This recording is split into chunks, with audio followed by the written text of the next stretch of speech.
Hi, this is Brian Lee with my grandfather Sherman Hayes, and I am in History 375. I am in the B term, and my instructor is Professor Slater. Um, just a little background information. What branch of the service were you in during Vietnam? Army Army. Okay. of Um, Engineers. how long were you in prior to Vietnam?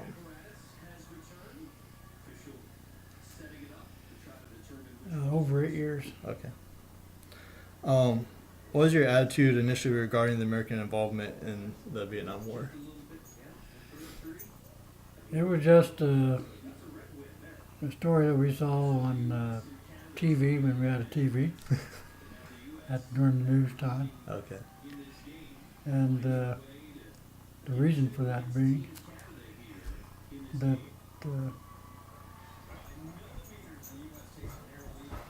from 1965 to 1968 we were in Germany, didn't have a TV, and the only thing we knew about what was going on in the war was Army times, things like that. Okay.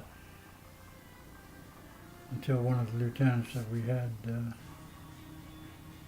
in our company was killed in Vietnam after he had left. Oh wow. Then we realized that there was really something going on. Yeah, I can only imagine that. That's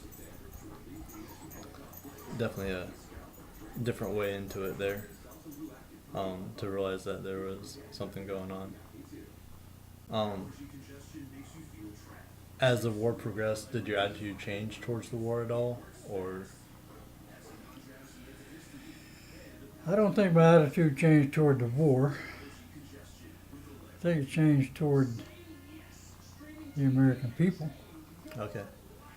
because we were treated kind of rough. Now, not when I was in Germany, but see, Germany was my second overseas tour. My first one was in Thailand, Okay. and that I came back from there in 1963 after a year. And I could walk down the street in my uniform, and the guys that used to know, hey, come in and have a beer with me, all that kind of stuff. Yeah. Well, that was West Virginia, and West Virginia didn't really change that much. But later on, after I came back from Germany, I had another year in the States. I didn't get to Vietnam until 1969. And in the middle of coming back from Germany and going to Vietnam, though, I got involved in training for crowd control because of all the unrest in the United States because of the war Okay. and other things. Yeah. And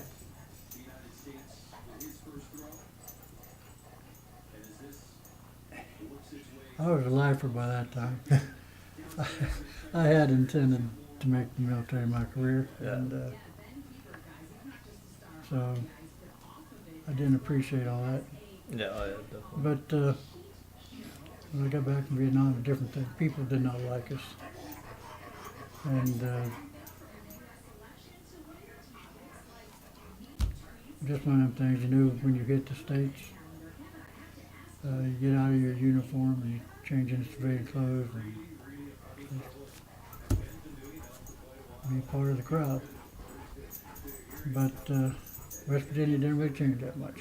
So Okay. that was good. People back home, Back home, still Still had pat- respect and they still had respect, pat you on the back, buy you a beer. okay.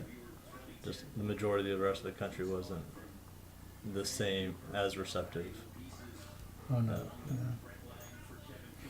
Um, what did you understand was your mission when you were in Vietnam? You're talking about the mission of the U.S. Army in Vietnam or Well, my particular mission? Your particular mission as part of your unit. Okay. Well, since I'd already been in over 8 years, I was a staff sergeant by the time I hit Vietnam. And I was assigned to headquarters of the United States Army Vietnam, Okay. and in particular Special Staff Company. But I was an inspector for the Inspector General's office, used to be Inspector General. My field of expertise was heavy equipment, Okay. motor pool operations, repair parts, supply, and I would also assist in inspecting safety and weapons. Okay.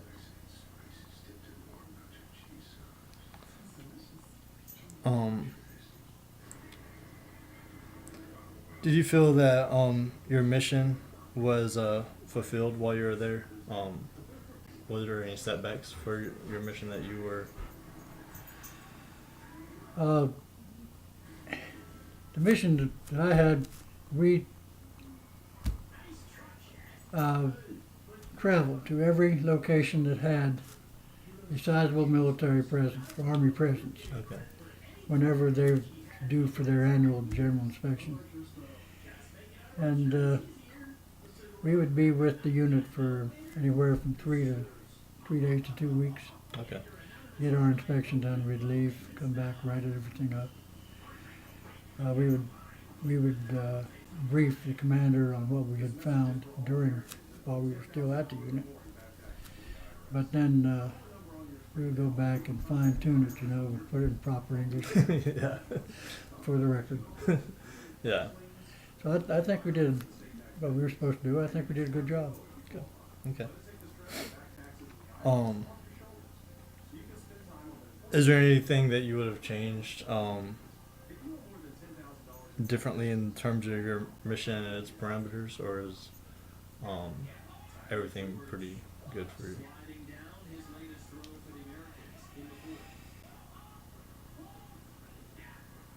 I wouldn't have had any power to change anything. So I just kind of went along with our commander and did the job that That we was were asked told of to you. do. Okay.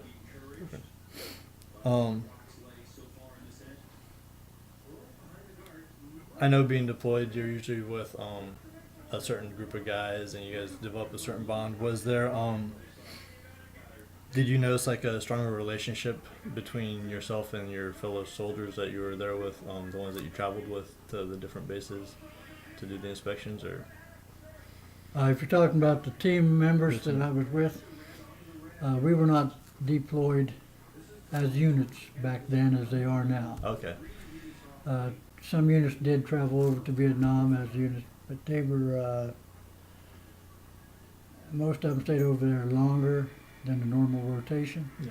And therefore, as people would become short, their year would be up, they would be moved back to the States, and an individual would replace them. Okay. So I'd never traveled as a part of a major deployment. I was sent over there as an individual to fill a slot. Okay. But yes, the guys I worked with, we had a good rapport. No problem. We all got along well.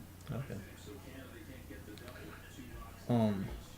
I know also part of deployments is family back at home. How did that affect you when you had to go to Vietnam?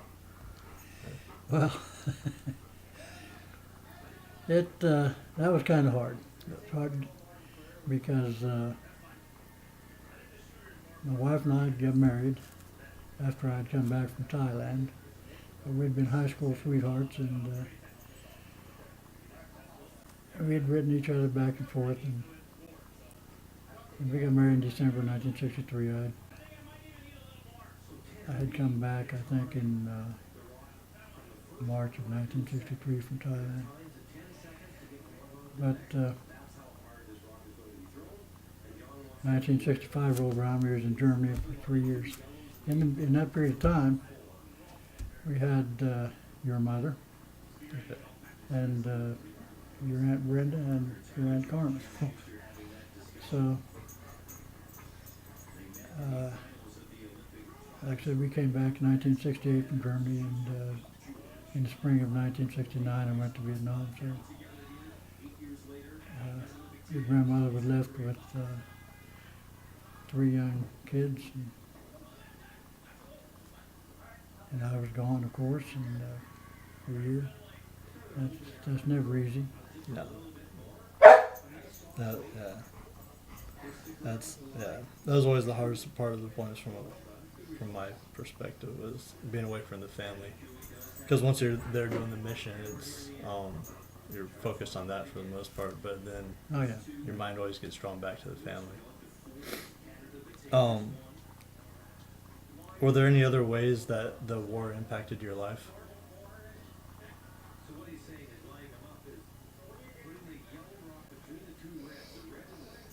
The military to me was a job, and but you know, the military is more than a job. But that was my selected career. I knew I was going to make 20 years out of it at that time. So I didn't think a whole lot about it.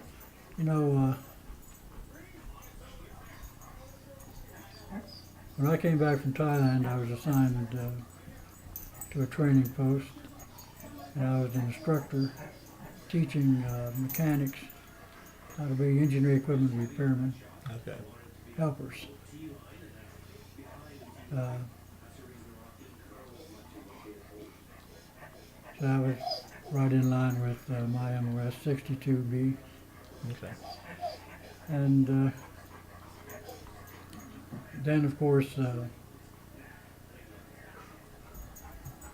I became a 63B, which is wheel vehicle equipment, and I was made staff sergeant in Germany, and so that became my secondary MOS when I went back to 62B later on. Okay. So I had basically the same job all the time I was in the military, was maintaining equipment. Yeah. My field of expertise was engineering equipment. My secondary field was wheeled vehicles and track vehicles. And I was promoted into the slot as Motor Sergeant 63 Bravo. That's why I had to change my MOS at that time. So once I changed back later on with another promotion, I got more MOS back. But I'm not sure I answered your question on that. No, that's I mean, that is how it impacted your life, so that's definitely good. And that's basically all the questions I have. So, thank you for your time. You're welcome.